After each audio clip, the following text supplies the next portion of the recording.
Hi hello welcome. ஜோத்பூர்ல ஐஃபியான நகரத்துல வசிச்சுட்டு இருக்காங்க அனுபமா ஷா. அனுபமா ஷா தன்னோட 3வது மாடியில உள்ள பால்கனில நின்னுட்டு அந்த நகரத்தை முழு சுத்தி பார்த்துட்டே இருக்காங்க. ஒரு டீ குடிச்சிட்டு பார்த்துட்டே இருக்காங்க. அதை பார்த்துட்டே இருக்கும்போது மக்கள் இவ்வளவு பேர் வாழ்றாங்களா அப்படின்னு சொல்லிட்டு யோசனை பண்ணிட்டே இருக்காங்க. நிறைய யோசனைகள் ஒரு மனதுக்குள்ள போயிட்டே இருக்கு. அனுபமாவோட மகனுக்கு வயது 30 ஆகுது. அதனால ஒரு பெரிய கொண்டாட்டம் நடக்குது. அந்த கொண்டாட்டத்துல நிறைய பேர் கலந்துக்கிறாங்க. அனுபமாவோட மகனுக்கு நிறைய கேர்ள் ஃப்ரெண்ட்ஸ் இருக்காங்க. இதெல்லாம் பார்க்கும்போது அனுபமா யோசனை பண்றாங்க. தன் கணவர் சொன்ன வார்த்தை ஞாபகம் வருது.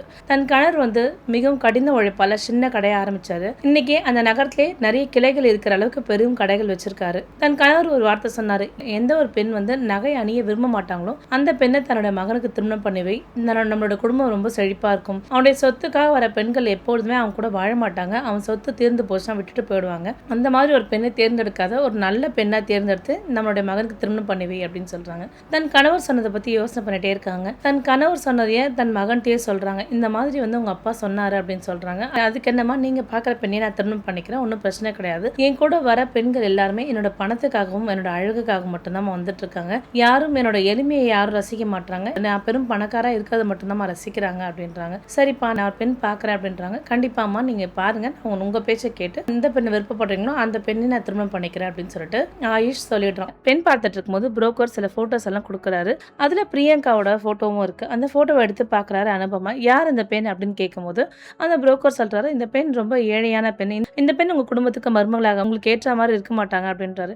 நீ எப்படி சொல்வ, நான் இந்த பெண்ணு குணத்தை பத்தி நான் ஆரஞ்சுக்கிறேன் அப்படின்னு சொல்லிட்டு அனுபமா சொல்றாங்க. அப்ப அனுபமாவுக்கு நமக்கு இந்த மாதிரி ஏழ்மையான ஒரு பெண் தான் தேவை, நம்முடைய குடும்பத்தையும் நம்மளுடைய பிசினஸையும் பாத்துக்கிறதுக்கு.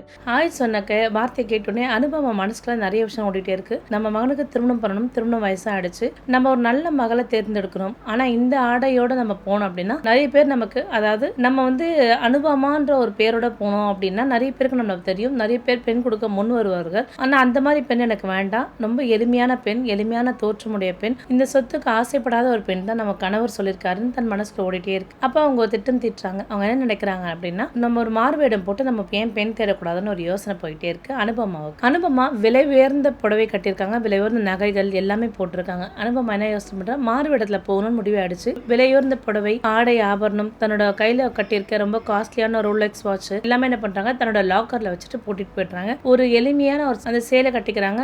மேக்கப் எதுவுமே இல்ல, அவங்க முகத்துல எல்லாம் ஒரு மாதிரி கறி மாதிரி பூசிட்டு இருக்காங்க. எல்லாத்தையும் கழட்டி வச்சிருக்காங்க. தன் கையில போட்டிருந்த மோதிரம், கால்ல, கழுத்துல எல்லாம் போட்டிருந்த எல்லாமே கழட்டி வச்சிருக்காங்க. தன் உடம்புல ஒரு சின்ன நகை கூட இல்ல. இப்ப அவங்களுக்கு சாதாரண சேலையை கட்டிக்கிறாங்க. தன் முகத்துல அங்கங்க மை பூசிக்கிறாங்க. மை பூசிட்டு என்ன பண்றாங்க, அனுபமா தன்னுடைய பையில ஒரு பிளாஸ்டிக் பாட்டில், வாட்டர் பாட்டில் எல்லாமே எடுத்து வச்சுட்டு என்ன பண்றாங்க, தன் வீட்டுக்கு பின்புறமா உள்ள படிக்கட் வழியா வெளில வந்துடுறாங்க. வெளில வந்துட்டு மெயின் ரோட்ல வராங்க. மெயின் ரோட்ல வரும்போது ஒரு காஸ்ட்லியான கார் போகுது. அவங்கள உராசிக்கிட்டே போகுது. அவங்க கவரி கீழே விழுந்துடுறாங்க. அவங்களுக்கு கால் அடிபட்டுடுது. கால் அடிபட்டது இருந்தும் முடியாம என்ன பண்றாங்க, வயது மூப்பு காரணமாக அவங்கள எந்திரிக்கவும் முடியல. ரொம்ப கஷ்டப்பட்டு எந்திரிக்கிறாங்க. யாராவது ஒருத்தவங்க நமக்கு உதவ மாட்டாங்கன்னு நினைக்கிறாங்க. ஆனா அவங்க உள்ள ஒருத்தவங்க கூட அனுபமாவுக்கு உதவல. அப்ப அங்க என்ன பண்றோமா, அங்க உள்ள டீ கடையில போய், ஐயா எனக்கு டீ இருந்தா கொடுங்க யான்னு கெஞ்சி கேட்கறாங்க. டீ எல்லாம் ஒண்ணும் இல்ல, இந்த இடத்த விட்டு காலி பண்ணுமா, உன்னால எனக்கு வாடிக்கையாளர்லாம் வராம போயிடுவாங்கன்னு சொல்லிட்டு ஒரு மனிதாவே இல்லாம என்ன பண்றாங்க, அவங்களை துரத்தி தான் விடுறாங்க. அவங்க அனுபவம் என்ன பண்றாங்க, அந்த நகர்ல ஒரு நடுத்தர வர்க்கம், ஒரு கீழ்த்தர வர்க்கம் உள்ள அந்த இடத்துக்கு போய் அந்த இடத்துல குறுகிய தெருக்களா இருக்கு. அந்த இடத்துல போறாங்க அனுபமா. அப்ப அங்க ஒரு பிளாட்ஸ் இருக்கு. அங்க ஒரு பெண் பிரியங்கான்னு இருக்கா. பிரியங்கா சித்தியோ கிட்டதான் வாழ்றா. பிரியங்கா ரொம்ப ஏழ்மையான குடும்பம். சாப்பாடுக்கே ரொம்ப கஷ்டப்பட்டுட்டு இருக்காங்க. நல்ல ஒரு ஆடை கூட இல்ல அணிஞ்சுக்கிறதுக்கு. அவ வேலையும் தேடிட்டே இருக்கா. பிரியங்கா அப்பா உடல்நிலை காரணமாக இறந்துடுறாரு. சித்தி கிட்டதான் தன்னை ஒப்படைச்சிட்டு போறாரு. சித்தியை ரொம்ப குடும்பப்படுத்துறா. ஆனா பிரியங்கா எதையும் பொருட்படுத்தாம தன்னோட வேலை செஞ்சுட்டு இருக்கா. சுஷ்மா என்ன பண்றா, பிரியங்கோட சித்தி பேர் சுஷ்மா. சுஷ்மா பிரியங்கா கிட்ட அங்க ரூம்ல உள்ள குப்பையெல்லாம் பெருக்கி எடு அப்படின்றா. சித்தி பொண்ணு ரேஷ்மா இருக்கா. தன் ஃப்ரெண்ட்ஸோட என்ன பண்றா, அப்பார்ட்மெண்ட்ல நைட் ஃப்ரெண்ட்ஸோட பார்ட்டி பண்றாங்க. பார்ட்டி பண்ணிட்டு பாத்தீங்கன்னா அங்கங்கே பாட்டில், ஸ்நாக்ஸ் எல்லாமே இறஞ்சிருக்கு. இதெல்லாம் சித்தி சுஷ்மா என்ன பண்றா, பிரியங்காவை ரூமுக்கு கூட்டிட்டு போய் இந்த ரூம்ல எல்லாமே கிளீன் பண்ணு, சுத்தமா கிளீன் பண்ணு, நைட்டு என்னோட ஃப்ரெண்ட்ஸ் எல்லாம் பார்ட்டிக்கு வராங்க அப்படின்னு சொல்றா. அங்க ஒரு தூசி தும்பு கூட இருக்க கூடாது அப்படின்றா. பிரியங்காவும் வேற வழியே இல்லாம சித்தி சொல்றதை கேட்கணும்னு சொல்லிட்டு சித்தி சொல்றதை கேட்கறாங்க. அப்ப பிரியங்கோட அப்பா உயிரோடு இருக்கும்போது பிரியங்கா கிட்ட சொன்ன வார்த்தைகள் ஞாபகம் வருது பிரியங்காக்கு. என் மகள் ராணி போல இருக்கணும் அப்படின்னு சொல்லுவாங்க. பிரியங்கா அப்பா இருந்த வரைக்கும் பிரியங்கா ராணி போலதான் இருந்தா. பிரியங்கா அப்பா இருந்ததுக்கு அப்புறம் பிரியங்காவோட சித்தி சுஷ்மா கொடுமைப்படுத்த ஆரம்பிச்சா. அதாவது சம்பளம் இல்லாத ஒரு வேலைக்காரி போல வச்சிட்டு இருந்தா. அப்ப பிரியங்கா என்ன பண்றான், அந்த அறையெல்லாம் சுத்தப்படுத்தி எல்லாம் ஒரு குப்பை கவரை போட்டு எடுத்துட்டு இருக்கா. சுஷ்மா என்ன பண்றா, இந்த சுத்தப்படுத்தி இந்த குப்பை கவரை இங்க வைக்காத, எடுத்துட்டு போயிட்டு வெளியில உள்ள குப்பைத்தட்டுல போட்டுருவா அப்படின்றா. இன்னொரு விஷயம், லிப்ட் அவுட் ஆஃப் ஆர்டரா இருக்கு, நீ பின்னாடி நான் நடந்தே போயிட்டு குப்பையில போடு அப்படின்றா. பெண்கள் எல்லா வேலையும் செய்ய முடியுமா, பெண்கள் எதுக்கும் நிகரானவங்க அப்படின்னு சொல்றான். தான் அப்பா சொன்னதை நினைச்சிட்டு என்ன பண்றா, பிரியங்கா அந்த குப்பை கவர்ல எடுத்து வந்து போடுறான். அந்த இடத்துல அனுபமா ஒரு பிச்சைக்காரர் வேஷம் போட்டு வந்திருக்காங்க. அந்த இடத்துல ஒரு மரத்தடியில் உட்காந்துட்டு இருக்காங்க. மரத்தடியில் உட்காந்துட்டு இருக்காங்க. அதுக்கு எதிர்த்தாப்புல உள்ள மளிகை கடைக்காரர், இந்த மாதிரி பிச்சைக்காரங்களாம் உட்காந்தா என் கடைக்கு யார் வாடிக்கையாளர் வருவாங்க, யாரும் வரமாட்டாங்கன்னு சொல்லிட்டு அந்த அம்மா அந்த இடத்துல இருந்து வெளியேறுமாறு சொல்றான். அப்ப அனுபமாவால தாங்க முடியாம என்ன பண்றாங்க, அங்க உள்ள ஒரு குப்பை தொட்டி இருக்கு, அந்த குப்பை தொட்டில உள்ள பிளாஸ்டிக் டப்பாலாம் எடுக்கலாம், இப்போ எடுத்துட்டு போட்டா ஏதாவது சாப்பிடலான்ற மாதிரி அனுபமா நினைக்கிறாங்க. அப்ப அனுபமா அப்படி எடுத்துட்டே இருக்கும்போது என்ன பண்றாங்க அப்படின்னா, அந்த இடத்துல கீழே தண்ணி இருக்கிறது கவனிக்காம என்ன பண்றாங்க, அனுபமத்தை வழிக்கு விழுறதுக்கு மாதிரி போறாங்க. அப்ப பிரியங்கா அவங்க கிடுகிடுன்னு போயிட்டு அவங்களை போய் பிடிக்கிறாங்க. அம்மா உங்களுக்கு ஏதாவது ஆயிடுச்சாமா அப்படின்னு சொல்லிட்டு கேட்கறா. இல்லம்மா எனக்கு எதுவுமே ஆகல அப்படின்னு சொல்றா. அம்மா என்னம்மா அப்படின்னா, இல்லம்மா எனக்கு இந்த குப்பைத்தட்டில் உள்ள பிளாஸ்டிக் டப்பாலாம் நான் எடுத்தேன்னா எனக்கு ஒரு 2 ரொட்டி வாங்குறதுக்கு காசு கிடைக்கும், அதனால தான் பிளாஸ்டிக் டப்பாலாம் எடுக்கிறேன் அப்படின்றான். அப்ப பிரியங்கா என்ன பண்றா, சரிம்மா இருங்க அப்படின்னு சொல்றா. நீங்க ரொம்ப பசியா இருக்கிற மாதிரி தெரியுதுமா. நான் ஆமாமா ரொம்ப பசியா இருக்க, 2 நாள் ஆச்சு நான் சாப்பிட்டேன் அப்படின்னு அனுபமா சொல்றாங்க. சரிம்மா இருங்க, நானும் உங்களுக்கு சேர்ந்து உதவி பண்றேன், அதனால நீங்க சீக்கிரமா அந்த பிளாஸ்டிக் டப்பாலாம் எடுத்துட முடியும், அந்த ஓரமா உட்காந்துக்கிறீங்களான்னு சொல்லி கேட்கிறா. அப்ப அனுபமா சொல்றேன், நானும் உங்ககிட்ட சேர்ந்து எடுக்கிறேன் அப்படின்னு சொல்றாங்க. சரி இவங்க 2 பேரும் சேர்ந்து எடுத்துட்டே இருக்கும்போது என்ன ஆகுது அப்படின்னா, அனுபமாவுக்கு எல்லா பிளாஸ்டிக் பாட்டிலும் எடுத்து கொடுத்துட்டு இருக்கா பிரியங்கா. பிரியங்காவோட சித்தி பின்னாடி மேல பால்கனில இருந்து பிரியங்கா பார்த்து கத்துறா. பிரியங்கா என்ன வேலை செஞ்சுட்டு இருக்க அப்படின்றா. இந்த மாதிரிலாம் குப்பை பொறுக்கிட்டு இருந்தா நீ அங்கேயே இருந்துக்கோ அப்படின்றா. நம்மள பக்கத்து வீட்டுல எல்லாம் பார்த்தா என்ன நினைப்பாங்க அப்படின்னு சொல்லிட்டு பிரியங்கா கண்டமேனிக்கு திட்டுறா. பிரியங்கா அனுபமாட்ட சொல்றா, அம்மா இந்த மரத்தடியில உட்காந்துக்கோங்க, எங்க சித்தி கொஞ்ச நேரம் கழிச்சு வெளியே போயிடுவாங்க, வெளியே போனோடனே எனக்கு உணவு கொடுப்பாங்க, அந்த உணவு வந்து நான் உங்களுக்கு கொண்டு வந்து தரேன், நீங்க இங்கே உட்காருங்க அப்படின்னு சொல்றா. சரிம்மா எங்க சித்தி திட்டுவாங்கன்னு சொல்லிட்டு அந்த இடத்த விட்டு கிளம்பிடுறா. அனுபமா பிரியங்கா பார்க்கும்போது ரொம்ப பிடிச்சிருக்கு. பிரியங்காவோட சித்தி திட்டுறாங்க, அங்க என்ன செஞ்சுட்டு இருக்க அப்படின்னு சொல்லிட்டு திட்டுறாங்க. அப்ப அனுபமாவுக்கு பிரியங்கா பார்த்தபடியே என்ன பண்றாங்க, மனசுக்குள்ள நினைச்சுக்கிறாங்க, நாளைக்கு நான் பிரியங்காவை சந்திக்கணும்னு நினைக்கிறேன் அப்படின்னு சொல்றாங்க. பிரியங்காவோட சித்தி என்ன பண்றாங்க, அடுத்த நாள் விருந்துக்காக போய் காய்கறி வாங்கிட்டு வா, மலிவான உள்ள காய்கறி எல்லாம் வாங்கிட்டு வான்னு சொல்லிட்டு பிரியங்காவை ராத்திரி எல்லாம் சத்தம் போட்டு தூங்க விடாம செஞ்சிருக்காங்க. பிரியங்காவால எந்திரிக்கவே முடியல. சரி சித்தி சொன்னாங்க கிடுகிடுன்னு என்ன பண்றா, அவ மார்க்கெட்டுக்கு ரொம்ப விரைந்து நடந்து போயிட்டே இருக்கா காய்கறி எல்லாம் வாங்குறதுக்கு. அங்க பாத்தீங்கன்னா அனுபமா மயங்கி விழுந்த மாதிரி நடிச்சிட்டு இருக்காங்க. அவங்க பக்கத்துல ஒரு போலியான ரத்தம் இருக்கு. ஆனா அங்க உள்ள மக்கள் யாருமே அனுபமாவை தூக்கவே இல்லை. எல்லாருமே உட்காந்து வேடிக்கை தான் பார்த்துட்டு இருக்காங்க. ஒரு சில பேர் அதை பார்த்துட்டு இருக்காங்க, என்னவா இருக்கும் அப்படின்னு அவங்களுக்குள்ள பேசிக்கிறாங்க. ஆனா அனுபமாவும் யாரும் தூக்கல, எதுவுமே செய்யல. அப்போ ஒரு பெரிய மனிதர் அங்க கோட் சூட் போட்டு வந்திருக்காரு. அப்ப இந்த பொம்பளை வேற யாருன்னு தெரியல, இதுக்கு வேற என்ன நோயின் வேற தெரியல, இது வேற தொடாதீங்க, இதை தொட்டிங்கன்னா நமக்கு நோய் பரவிடும் அப்படின்லாம் சொல்லிட்டு ரொம்ப ஒரு மாதிரி கேவலமா பேசுறாரு. அவங்க உள்ள மக்களுமே அவங்களுக்கு தொட்டு தூக்குறதுக்கு பயப்படுறாங்க. அப்ப அந்த பெரிய கோட் சூட் போட்ட மனிதர் என்ன பண்றாங்க, யாராவது காவல் நிலையத்துக்கு ஃபோன் பண்ணுங்க, ஃபோன் பண்ணீங்கன்னா வந்து இந்த அம்மா அள்ளி தூக்கி போட்டு போவாங்க அப்படின்றாங்க. அப்ப அனுபமாவுக்கு இது எல்லாமே கிட்டே இருக்கு. அப்ப திடீர்னு பாத்தீங்கன்னா பிரியங்கா அந்த இடத்துக்கு வரா. தன் கையில வச்சிருந்த பையெல்லாம் என்ன பண்றா, தூக்கி போட்டு தூக்குறா. அப்ப தூக்கிட்டு அம்மா அம்மா எந்திரிங்கம்மா எந்திரிங்கம்மா அப்படின்னு சொல்றா. அந்த அனுபமாவை தூக்கிட்டு என்ன பண்றா, தன் மடியில போட்டுட்டு அம்மா எந்திரிங்க எந்திரிங்க அப்படின்னு சொல்றா. அந்த வாய்ஸை கேட்டுனா அனுபமாவுக்கு ஒரே சந்தோஷமா இருக்கு. இவகிட்ட நிறைய கருணை நிறைஞ்சிருக்கு அந்த பெண் கிட்ட அப்படின்னு சொல்றா. அம்மா அம்மா எந்திரிங்கம்மான்னு சொல்றா. யாராவது தண்ணி இருந்தா கொடுங்கன்னு சொல்லிட்டு எனக்கு சொல்லி கேட்கறா. ஆனா அங்க உள்ளவங்க எல்லாருமே என்னம்மா உங்களுக்கு என்ன நோயினே தெரியாதுன்னா முதல்ல இந்த மாதிரி பேசுறது நிப்பாட்டுங்க, ஒரு மனித நேயத்தோட பாருங்க, வயதானவங்க மயக்க அடைஞ்சிருக்காங்கன்னு இந்த மாதிரி பேசுறீங்கன்னா உன் அப்பா அந்த ஆள் சொல்றாரு ஏதாவது ஒரு ஆட்டோ இருந்தா கூப்பிடுங்கன்னு சொல்லிட்டு பிரியங்கா கேட்கறா. அப்ப அந்த கோச்சட் போட்டவங்க கேட்கறான், நீ ஹாஸ்பிட்டல் கூட்டிட்டு போறியா, உன்கிட்ட பணம் இருக்கா அப்படின்னு சொல்றா. பணம் இருக்கோ இல்லையா, முதல்ல அவங்களுக்கு முதலுதவி செய்யணும், இந்த முதல்ல கூட்டிட்டு போனோம், ஒரு ஆட்டோ சொல்லுங்க அப்படின்றா. ஆட்டோக்கு யார் பணம் தருவா, அந்த பணத்தை நான் தந்துக்கிறேன், இங்க யாருமே மனிதாபிநயம் இல்லாம இருக்கீங்க, ரொம்ப கேவலமா இருக்கீங்க, நாளைக்கு உங்க வீட்டுல யாராவது ஒருத்தவங்க இந்த மாதிரி நடந்தா நீங்க இந்த மாதிரி தான் இருப்பீங்களா அப்படின்னு சொல்லிட்டு ரொம்ப எதுவா பேசுறா. அங்க உள்ள ஆட்டோக்காரர் தானே மனசரிங்க என்ன பண்றாரு, சரி வாமா நான் கூட்டிட்டு போறேன்னு சொல்லிட்டு ஆட்டோக்காரர் வராரு. அனுபமா கூட்டிட்டு ஹாஸ்பிட்டல் போறாங்க. பிரியங்கா மேல அனுபமா படுத்துட்டே இருக்காங்க. அப்ப பிரியங்காக்கு மனசுல ஒரே பதட்டமா இருக்கு, இவங்க எப்படிதான் நம்ம காப்பாத்த போறோம்னு தெரியலையே அப்படின்னு யோசனை பண்ணிட்டே இருக்காங்க. பிரியங்கா தன்னோட பர்ஸ் திறந்து பாக்குறா. அவகிட்ட 850 ரூபாய் பணம் இருக்கு. அந்த 850 ரூபாய் பணம் எதுக்கு இவ்வளவு நாள் சேர்த்திருக்கா பாத்தீங்க அப்படின்னா, தன்னோட அப்பாவோட டெத் ஆனிவர்சரி அதுக்கு சாமி கும்பிடுறதுக்காக அந்த பணம் வச்சிருப்பா. அப்ப தான் அப்பா சொன்ன ஒரு விஷயம் சொல்லிருப்பா, உயிர் ரொம்ப பெரிய விஷயம், ஒரு உயிர் உன்னால காப்பாற்ற முடிஞ்சா கண்டிப்பா காப்பாத்து, அதோட உலகத்துல மிகப்பெரிய விஷயம் எதுவும் இல்லைன்னு தன் அப்பா சொன்ன விஷயத்த பிரியங்கா நினைச்சு பாக்குறா. 850 ரூபாய் அப்பாக்கு சாமி கும்பிடலன்னா அப்பா வருத்தப்பட மாட்டாரு, ஆனா இந்த மாதிரி ஒரு உயிரை காப்பாத்திருக்கேன்னு நினைக்கும் போது அப்பா ரொம்ப சந்தோஷமா படுவாரு. என்ன பண்றா, மருத்துவமனை கூட்டிட்டு போறா. தான் கிட்ட ஒரு 850 ரூபாய் அப்படியே கொடுக்குறா. டாக்டர் இந்த பணம் போதாதுமா அப்படின்றா, அவங்க ரொம்ப காயப்பட்டிருக்குமா அப்படின்றா. ஐயோ டாக்டர் என்கிட்ட இப்ப பணம் கிடையாது, என்கிட்ட இவ்வளவுதான் பணம் இருக்கு, நாளைக்கு நான் வேலை செஞ்சு எடுத்து வந்து தரேன் அந்த பணத்தை அப்படின்னு சொல்றா. இதை கேட்டோன்னா டாக்டர் என்ன பண்றாரு, நீ கொடுத்த பதமே போதுமானதுமா அப்படின்னு சொல்றாரு. அப்ப அந்த அம்மாவுக்கு ட்ரீட்மெண்ட் பார்த்துட்டு அந்த அம்மா முழிக்கிறாங்க. முழிச்ச உடனே சொல்றாங்க, என்னம்மா அப்படி எங்ககிட்ட இருந்த எல்லா பணத்தையும் செலவழிச்சிட்டியம்மா அப்படின்றாங்க. ஆமாமா அதனால ஒன்றும் பிரச்சனை கிடையாதுமா, நீங்க நல்லா ஆயிட்டீங்களா, அது ஒண்ணு போதுமானதுமா அப்படின்னு சொல்லி கேட்கறாங்க. அவர் சொல்வார், நம்ம யாருக்கா உதவுனா கடவுள் நம்மளை பார்த்துட்டே இருப்பார், நமக்கு பெரிய உதவி பண்ணுவாரு அப்படின்னு சொல்லுவாருமா அப்படின்வாங்க. அப்ப தான் மனசுக்குள்ளே அனுபவம் நினைக்கிறாங்க, இந்த பெண் வந்து உண்மையாவே தங்கத்துக்கு நிகரானவங்க அப்படின்னு சொல்லிட்டே இருக்காங்க. அப்ப அனுபவமா ஹாஸ்பிட்டல் விட்டு வெளியே வந்து சொல்றாங்க, நீ எனக்கு செஞ்ச உதவியை நான் எப்பவும் மறக்கவே மாட்டேன். அப்ப என்ன சொல்றாங்கன்னா, எனக்கு தெரிஞ்ச ஒரு கம்பெனி இருக்குமா, அந்த இடத்துல ஒரு துப்புரவாளர் பண்ணி செஞ்சுட்டு இருக்கேன், அந்த இடத்துல ஒரு வேலை இருக்கு, நீ போறியாமா அப்படின்னு சொல்றாங்க. நிஜமாவா சொல்றீங்க அப்படின்னு சொல்லி கேக்குறாங்க. ஆமாமா நாளைக்கு காலைல நீ வாமா அந்த ஆபீஸ் ஆஃபீஸ்க்கு. அந்த ஆஃபீஸ்க்கு வெளியில ரமேஷ் பாய்னு ஒருத்தர் வருவாரு. அவரு உன் பேர் சொன்னாருன்னா நீ அவர் கூட வாமா அப்படின்னு சொல்றாரு. ரமேஷ் பாய் யாருன்னு பாத்தீங்க அப்படின்னா அனுபமாவோட அசிஸ்டன்ட். ரொம்ப ரகசியமா வச்சிருப்பாங்க அனுபமா இந்த விஷயத்த. ரமேஷ் பாய் கிட்ட இங்க நடக்கிற எல்லா விஷயமும் ரமேஷ் பாய்க்கு மட்டும் தான் தெரியும் அப்படின்றாங்க. அனுபமா இந்த விஷயத்த சொல்லிட்டு என்ன பண்றாங்க, கூட்டத்தோட கூட்டமா அந்த இடத்த விட்டு மறைஞ்சிடறாங்க. பிரியங்கா ஒரே யோசனையா இருக்கா, நிஜமா அந்த ஆஃபீஸ் போனா நமக்கு வேலை கிடைக்குமா, இல்ல அந்த அம்மா சும்மா சொன்னாங்களா, சிச்சி அப்படிலாம் சொல்லிருக்க மாட்டாங்க, கண்டிப்பா கிடைக்கும் அப்படின்றாங்க. பிரியங்கா தன் அறையில யோசனை பண்ணிட்டே இருக்கா. ஒரு பக்கத்துல அனுபமா என்ன பண்றாங்க, ஆயுஷ் கிட்ட சொல்றாங்க, ஆயுஷ் நான் உனக்காக ஒரு பெண் பார்த்திருக்கேன், எனக்கு அந்த பெண்ணை மிகவும் பிடிச்சிருக்கு, அவளோட குணத்தால ரொம்ப உயர்ந்தவளா இருக்கா, நான் நம்ம வீட்டுக்கு மருமக எப்படி நான் அமையணும்னு நினைச்சேன் அந்த மாதிரி அந்த குணத்தோட அந்த பெண் இருக்கா, ஆனா எனக்கு மட்டும் பிடிச்சா போதாது, ஏன்னா திருமணம் பண்ணிக்க போறது நீ தான், உனக்கும் அந்த பெண்ணை பிடிக்கணும், அதனால நம்மளோட ஆஃபீஸ்ல ஒரு ஒர்க்குக்காக நான் கூப்பிட்டுருக்கேன், நீ அந்த பெண்ணை கவனி, உனக்கு பிடிச்சிருந்தா எனக்கு சொல்லு அப்படின்றாங்க. பிரியங்கா என்ன பண்றா, காலையில எந்திரிக்கிறா, அந்த வீட்டெல்லாம் சுத்தம் பண்றா, வீட்டு வேலை எல்லாமே செஞ்சு முடிச்சுட்டு பண்றா. 9 மணிக்கெல்லாம் ஒரு ட்ரெஸ் போட்டுட்டு அவங்க சொன்ன ஆஃபீஸ்க்கு வாசல் வெளியே உட்காந்துட்டே இருக்காங்க. அப்ப அந்த ஆஃபீஸை பார்க்கும்போது இவ்வளவு பிரம்மாண்டமா இருக்குல்ல இந்த ஆஃபீஸ் அப்படின்னு நினைச்சிட்டே இருக்காங்க. சொன்ன இடத்துல ஒரு கார் வருது, பெரிய பாத்தீங்கன்னா BMW கார் வருது. அந்த BMW காருக்குள்ள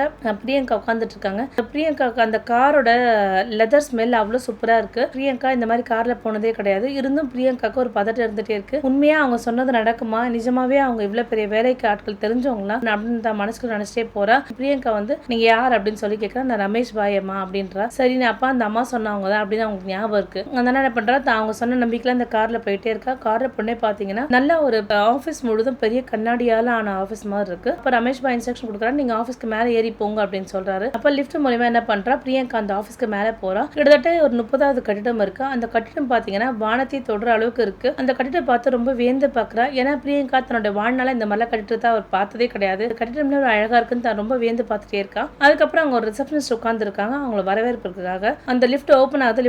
ஓபன் ஆனே வரவேற்பறை இருக்கு. அந்த வரவேற்பறையில இருந்து ஒரு பெண் வராங்க. வாங்க மேடம் இங்க உட்காருங்கன்னு சொல்லி அவளை கூப்பிட உட்கார வைக்கிறாங்க. இன்னும் கொஞ்ச நேரத்துல சிஓ சாரை பார்க்கலாம் அப்படின்னு சொல்றாங்க. சிஓ சாரை பாக்குறா. பிரியங்காக்கு வேர்த்து கொட்டுது. இந்த மாதிரி இடத்துக்கு அவ போனது கிடையாது. ரொம்ப அப்படியே வியப்பா பார்த்துட்டே இருக்கா. அப்ப ஆயுஷ் சொல்றாரு, வாங்க பிரியங்கா அப்படின்னு சொல்லிட்டு கூப்பிடுறாரு. நீங்க ரொம்ப பதட்டம் எல்லாம் அடைய தேவையில்ல அப்படின்றாரு. பிரியங்கா சொல்றாங்க, நான் கரெக்டான ஆஃபீஸ்க்கு வந்திருக்கேனா இல்ல வேற ஏதாவது ஆஃபீஸ் வந்திருக்கனா எனக்கு தெரியல, அதனால தான் நான் கேட்கறேன் அப்படின்னாங்க. இல்லம்மா ஒரு முதியோரை காப்பாத்துனீங்க, ஒரு முதியோரை ஹாஸ்பிட்டல் கூட்டிட்டு போனீங்க கரெக்ட் தானே அப்படின்னு சொல்லிட்டு கேட்கறேன். ஆமா அவங்க சொன்ன இடம் தான்மா இது, அதனால நீ பயப்படாதீங்க அப்படின்றாங்க. நிஜமா தானா அது அப்படின்றாங்க. ஆமாமா நிஜமா தான், நான் சொல்றது கரெக்ட் தான் அப்படின்றாரு. சரிம்மா உங்களுக்கு இங்க வேலை இருக்கு, நாளைல இருந்து நீங்க இந்த வேலை ஜாயின் பண்ணி ஒர்க் பண்ணலாம் அப்படின்றாங்க. பிரியங்காக்கு அவருக்கு வேலை இருக்கு அப்படின்னு சொன்னோன்னே ஒரே ஷாக் ஆயிடுது. நிஜமாவே நமக்கு இந்த இடத்துல வேலை இருக்கா, ஏன்னா இவ்வளவு பெரிய கம்பெனியா இருக்கு, நமக்கா இந்த இடத்துல வேலை தராங்க, நம்ம அப்படி ஒருத்தவங்கள காப்பாத்திருக்கோம் அப்படின்னு சொல்றாங்க. நம்ம வெறும் பிளாஸ்டிக் பொருட்கள் தான் உதவணும், அந்த பிளாஸ்டிக் கோயிலுக்கு பின்னாடி இவ்வளவு இடத்துல வேலை இருக்கா அப்படின்னு சொல்லிட்டு இருந்தாங்க. அப்போ நம்மளோட மனிதாபிநயத்துல நமக்கு ஒரு வேலை கிடைச்சிருக்கா அப்படின்னு சொல்லிட்டு ரொம்ப சந்தோஷப்படுறா பிரியங்கா. நிறைய பேர் பிரியங்கா கிட்ட ஆயுஷ் சொல்றாரு, அங்க நிறைய பெண்கள் உனக்கு தேர்வு முடிஞ்சிருச்சு அப்படின்றாங்க. என்ன தேர்வு அப்படின்னா, ஆமா அந்த பெண் அங்க உடல்நிலை சரியில்லாம மயங்கி கிடந்தாங்க, ஆனா அந்த இடத்துல உதவ அத்தனை பேர் இருந்தும் யாரும் முன் வரல, நீ ஒரு நல்ல மனிதநேயம் பெண்ணா இருந்த, அந்த இடத்துல உடனே உதவிட்டு என்கிட்ட வேற எந்த ஒரு பணமும் கிடையாது, இருந்த பணத்தெல்லாம் நீ அவங்களுக்காக செலவழிச்ச பத்தி, அதுதான் ஒரு பெரிய உதாரணமே அப்படின்னு சொல்றாங்க. இல்ல இந்த விஷயம் வந்து எனக்கு எங்க அப்பா சொல்லி கொடுத்ததுன்னு சொல்லிட்டு பிரியங்கா சொல்றா. நம்ம பிறருக்கு நம்மளால ஆன உதவி செய்யணும், நமக்கு யாருக்கும் கஷ்டப்படுத்தக்கூடாதுன்னு சொல்லிட்டு எங்க அப்பா தான் எனக்கு சொல்லி கொடுத்தாரு அப்படின்றாங்க. ஆயுஷ்க்கு அசிஸ்டண்டா என்ன பண்றாங்க, பிரியங்காக்கு ஒரு போஸ்டிங் போட்டு தராங்க. இதை பார்த்தோன்னே பிரியங்காக்கு ஒரே சந்தோஷம். என்னது இந்த ஆஃபீஸோட சிஇஓக்கு நான் அசிஸ்டன்ட் அப்படின்னு நம்மளால நினைச்சே பார்க்க முடியாத அளவுக்கு வேலை கிடைச்சிருக்கேன் அப்படின்றாங்க. பிரியங்கா கொண்டு போய் தன்னோட சித்தி கிட்ட சொல்றா. சித்தி ஒரே சந்தோஷப்படுறாங்க, நமக்கு இன்னைக்கு பிரச்சனை இல்லைன்னு தன் மனசுல ரொம்ப சந்தோஷப்பட்டு இருக்காங்க. அப்போ ஆயுஷ் கேட்கறா, அம்மா நான் பிரியங்கா கிட்ட என்னோட காதல் சொல்ல போறேன், இதுப்பா பிரியங்கா கிட்ட உடனடியே உன்னோட காதலை சொல்லாத, பிரியங்கா பத்தி புரிஞ்சுக்கோ, பிரியங்காக்கு என்ன தேவைப்படுது என்ன ஏதுன்னு சொல்லி புரிஞ்சுக்கோ, நல்லா யோசனை பண்ணி நல்லா பேசு, அவளுக்கு என்ன பிடிக்கும் இது பிடிக்கும் தெரிஞ்சுக்கோப்பா அப்படின்றாங்க. சரிம்மான்னு சொல்லிட்டு என்ன பண்றாங்க, இவங்க ஆஃபீஸ் விஷயமா எல்லாம் பேசிட்டே இருக்காங்க. அப்ப பிரியங்காட்ட கேட்கறாங்க, பிரியங்கா உன்னோட கனவு என்ன அப்படின்னு சொல்லி கேட்கறாங்க. அப்ப என்னோட கனவுன்னு பாத்தீங்கன்னா எனக்கு அன்பும் எனக்கு சுயமரியாதையும் கிடைக்கிற ஒரு குடும்பம் வேணும் சார், அதுதான் என்னோட பெரிய கனவு, வேற எதுவும் நான் ஒரு பெரிய கனவுல காணல சார்னா. உனக்கு பெரிய பங்களா அதெல்லாம் வேணும்னா நினைக்கிறேன், ஒரு காலம் அந்த மாதிரி நினைச்சதில்ல சார்னா. அப்ப ஆயுஷ் யோசனை பண்றான், தான் கிட்ட பழகுனவங்க எல்லாருமே என்கிட்ட விலை உயர்ந்த பொருட்கள் என்ன இருக்குன்னு மட்டும் தான் யோசனை பண்ணாங்க அப்படின்னு சொல்லிட்டு என்ன பண்றான், அதெல்லாம் வந்து பிரியங்கா கிட்ட ஷேர் பண்ணிக்கிறான். அப்ப அந்த இடத்துல பாத்தீங்க அப்படின்னா பிரியங்கா சேர்ந்த ஒரு மாதத்துல என்ன பண்றாங்க, ஷா ஜுவல்லர்ஸ்ல ஒரு பெரிய பார்ட்டி நடக்குது. அந்த பார்ட்டிக்கு ஒரு இன்விடேஷன் கொடுக்குறாங்க. அங்க ஒர்க் பண்ற ஊழியர்ஸ் எல்லாருமே கலந்துக்கணும் அப்படின்றாங்க. பிரியங்காக்கு இன்விடேஷன் கொடுக்குறாரு ஆயுஷ் கொடுத்தோடனே அப்ப பிரியங்கா சொல்றா, சார் என்னால வர முடியாது சார், தயவுசெய்து புரிஞ்சுக்கோங்க சார், நான் வரமாட்டேன் சார்னு சொல்றா. அப்ப மறுநாள் என்ன பண்றாங்க, பிரியங்கோட டேபிள்ல ஒரு பெரிய கிஃப்ட் ஒன்று இருக்கு, அதுல ஒரு கார்டு இருக்கு, உங்களோட போனஸ்க்காக இந்த சாரியை கொடுத்துருக்காங்க அப்படின்னு சொல்றாங்க. பிரியங்காக்கு அந்த சாரி பார்த்தோன்னே கடல இருந்து தண்ணீர் வருது. ஏன்னா பிரியங்கா கிட்ட நல்ல ஆடைன்னு சொல்லிக்கிற அளவுக்கு எந்த ஒரு பெரிய ஆடை கிடையாது, அவங்க சித்தி அந்த மாதிரி எதுவுமே வாங்கி கொடுத்ததும் கிடையாது. பிரியங்கா ஆயுஷ் வாங்கி கொடுத்த சாரியில வரா. அங்க பாத்தீங்கன்னா பிரியங்கா மிகவும் அழகா இருக்கா. அவ பாத்தீங்கன்னா எந்த ஒரு நகையுமே அணியில, ஆனா அவ்வளவு அழகா இருந்தா. அங்க உள்ள பெண்கள் எல்லாரோடுமே ஆயுஷோட கண்ணுக்கு பிரியங்கா ரொம்ப அழகாவும் தேவதை போல இருந்தா. ஆயுஷ் மாலை முழுதும் பிரியங்காவோட அழகுல திகச்சு போயிருந்தான். அப்ப ஆயுஷ் பிரியங்கா கிட்ட பேசிட்டு இருக்கும்போது அவன் மனசுல உணர்றான், நான் தேடிட்டு இருந்த பெண் இவதான் அப்படின்னு சொல்றான். அப்ப பிரியங்காக்கு அடுத்த நாள் ஒரு தேர்வு ரெடியா இருக்கு. அனுபமா தன்னோட அறைக்கு பிரியங்கா கூப்பிடுறாங்க. பிரியங்காவும் வணக்கம் சொல்லிட்டு, மேடம் நான் வரலாமா அப்படின்னு சொல்லி கேட்டு வராங்க. வாங்க உள்ள வாங்க அப்படின்னு சொல்லிட்டு கூப்பிடுறாங்க. அனுபமா பார்த்த உடனே பிரியங்காக்கு ஒரே அதிர்ச்சி. நீங்களா அப்படின்னு சொல்லிட்டு ஒரே கேட்கிற பிரியங்கா, ஆமா நான் தான் அப்படின்னு சொல்றாங்க அனுபமா. இவங்க 2 பேருமே ரொம்ப அதிர்ச்சி ஆகுறாங்க. அனுபமா பார்த்தோன்னே பிரியங்காக்கு ரொம்ப அழுக வந்துருச்சு. பிரியங்கா, நான் உங்களுக்கு எது செஞ்சாலும் நல்லதா செய்வேன் நீங்க நினைக்கிறீங்களா பிரியங்கா? நான் கண்டிப்பா மேம். நான் உங்களுக்கு ஒரு பையன் பார்த்து வச்சிருக்கேன், நீங்க திருமணம் பண்ணிப்பீங்களான்னா அப்படின்னா கொஞ்சம் யோசனையா இருக்கா. நீங்க சொன்னீங்கன்னா நான் பண்ணிக்கிறேன் மேடம் அப்படின்றா. மாறா பிரியங்கா யோசனை பண்ணிட்டே இருக்கா. கண்டிப்பா நீங்க எனக்கு நல்லதா செய்வீங்கன்னு எனக்கு தெரியும் மேடம், கண்டிப்பா நான் பண்ணிக்கிறேன் அப்படின்னு சொல்றா. சரி யாரும் இல்ல, என்னோட மகன் ஆயுஷ் தான் அப்படின்றா. அப்ப பிரியங்கா, என்ன மேம் சொல்றீங்க? அவருக்கும் எனக்கும் ஈடே ஆகாது. அவர் எங்க இருக்காரு, நான் எங்க இருக்கேன், தயவுசெய்து அந்த மாதிரி விஷயத்த பண்ணாதீங்க, அவருடைய வாழ்க்கைக்கு எடுத்துறாதீங்க, என் கூட எல்லாம் அவர் சேர்ந்து ஒப்பிட்டு பேசாதீங்க. அவர் எனக்கு ஒரு நல்ல நண்பர், அவரோட ஆபீஸ் விஷயமா நிறைய விஷயம் அவர்கிட்ட பேசிருக்கனே தவிர அவர் மேல அந்த ஒரு ஆசை எல்லாம் எனக்கு கிடையாது மேடம் அப்படின்னு சொல்றான். இல்ல பிரியங்கா, நான் உன்னை டெஸ்ட் பண்றதுக்காக தான் நான் பிச்சைக்கார வேஷம் போட்டே வந்திருந்தேன். உன்னோட மனித மனம் எனக்கு ரொம்ப பிடிச்சிருந்தது. நான் என் வீட்டுக்கு மருமகளா இருக்கவங்களுக்கு பொன் மீதும் ஆபரம் மீதும் ஆசை இருக்க கூடாது, நல்ல மருமகளா நல்ல குடும்பத்தை பாக்குற பெண் தான் எனக்கு வேணும்னு நான் நினைச்சேன். நான் பார்த்த பெண்ல நீ எல்லாத்துலயும் சிறந்தவளா இருந்தா, அதனால தான் நான் உன்னை மருமகளா ஏத்துக்கிறேன். அது மட்டும் இல்லாம ஆயுஷ்க்கு உனக்கு ரொம்பவே பிடிச்சிருக்கு, ஆயுஷ்க்கும் எளிமையான வாழ்க்கை இருக்கிறதா ரொம்ப பிடிச்சிருக்கு அப்படின்றா. நீ என்ன நினைக்கிற அப்படின்றா. சரிங்க மேடம் சொல்லிட்டு அவ ஒத்துக்கிறா. ஒத்துக்கிட்டு வெளில வர. அப்ப வெளில வரும்போது என்ன பண்றான், ஆயுஷ் என்ன பண்றாங்க, ஒரு ரோஸ் கொடுத்து தன்னோட காதல ப்ரப்போஸ் பண்றாரு. இதை பார்த்தோன்னே ஒரே சந்தோஷமா இருது. அப்ப ஆயுஷ் சொல்றான், பார்த்த பெண்கள் எல்லாருமே என்னோட பணத்துக்காகவும் என்னோட பதவிக்காக தான் ரொம்ப என் மேல ஆசைப்பட்டாங்க, நீ ஒருத்தி மட்டும்தான் அந்த பதவியும் பணத்தையும் பெரிய பொருட்டாவே நினைக்கல அப்படின்னு, அதனால தான் எனக்கு ரொம்ப பிடிச்சிருந்து சொல்றான். அப்ப பிரியங்காவும் தன்னோட காதலுக்கு சம்மதிக்கிறா. அப்ப என்ன பண்றா, தன்னோட சித்தி சுஷ்மா கிட்ட சொல்றா, சித்தி இந்த மாதிரி எனக்கு ஒரு நல்ல வாழ்க்கை அமைஞ்சிருக்கு, நான் அந்த மாதிரி திருமணம் பண்ணிக்க போறேன் அப்படின்றா. சித்தி என்ன பண்றா, சரி நீ பண்ணிக்கோ, வாழ்க்கையில நல்லா இருன்னு சொல்லிட்டு அவ்வளவு ஆசீர்வாதம் பண்றா. நான் பிரியங்காக்கு செஞ்ச கெட்ட விஷயங்களும் நினைச்சு ரொம்ப வருத்தப்படுறா. அனுபமா எல்லா விஷயமே ரொம்ப எளிமையா தான் செஞ்சாங்க, ரொம்ப கிராண்டா தான் திருமணம் பண்ணல. அப்ப திருமணம் நாளன்று என்ன பண்றாங்க, அனுபமா தன் கையால தன் மருமகளுக்கு தேவையான எல்லா விஷயங்களும் பார்த்து செய்யறாங்க. திருமணம் ரொம்ப எளிமையா நடக்குது. பிரியங்காவோட வாழ்க்கையில ஒரு சிறப்பு தருணம் இருந்தது. பிரியங்காக்கு இந்த வாழ்க்கை பாத்தீங்கன்னா அவருடைய நல்ல குணமும் நல்ல எண்ணங்கள் தான் வழிவகுத்தது. அவன் நல்ல குணம் தான் அனுபமாவுக்கு ரொம்ப பிடிச்சால அவளை மருமகளாக மட்டும் பார்க்காம தன்னோட மகளாகவும் பார்க்க ஆரம்பிச்சாங்க அனுபமா. அதே மாதிரி பிரியங்காவும் தன்னோட குடும்பத்தை ரொம்ப நாளா பார்த்துக்கிட்டாங்க. பிரியங்கா ஆயுஷ திருமணம் பண்ணதுக்கு அப்புறம் ஒரு கம்யூனிட்டி கேர் ஒன்று ஆரம்பிக்கிறாங்க. வறுமையில் வாழ்ற எல்லாருக்குமே என்ன பண்றாங்க, பிரியங்காவால நான் உதவியை செஞ்சுட்டே இருக்காங்க. சில பேருக்கு சாப்பாடு உணவு கிடைக்காத எல்லாருக்குமே கம்யூனிட்டி கேர் மூலமா நிறைய பேருக்கு உதவுறாங்க. அது மட்டும் இல்லாம பிரியங்காவை ஒரு பெரிய முன்னுதாரணமா திகழ்றாங்க. பிரியங்காவை மருமகளா அணைஞ்சதுக்கு ரொம்ப சந்தோஷப்படுறாங்க அனுபமா. தங்கம் போன்ற ஒரு இதயம் கொண்ட ஒரு பெண்ணை நான் மருமகளா அணைஞ்சிருக்கேன் அப்படின்றாங்க. இவங்க 2 பேரோட வாழ்க்கை ரொம்ப சுமூகமா போயிட்டு இருக்கு. 2 பேருக்குமே 2 குழந்தைகள் பிறக்கிறாங்க. தன் பேரன் பேத்திகளோட ரொம்ப சந்தோஷமா வாழ்றாங்க பிரியங்காவோட குடும்பத்தினர். பிரியங்காவோட நல்ல குணம் நல்ல எண்ணங்களால அவங்களுக்கு எல்லாம் நல்லதே நடந்திருக்கு. நம்மளும் நல்லதே நினைப்போம். நம்ம வாழ்க்கையிலும் எல்லாமே நல்லதே நடக்கும். மீண்டும் வேற ஒரு நல்ல கதையில் சந்திக்கிறேன். நன்றி, வணக்கம்.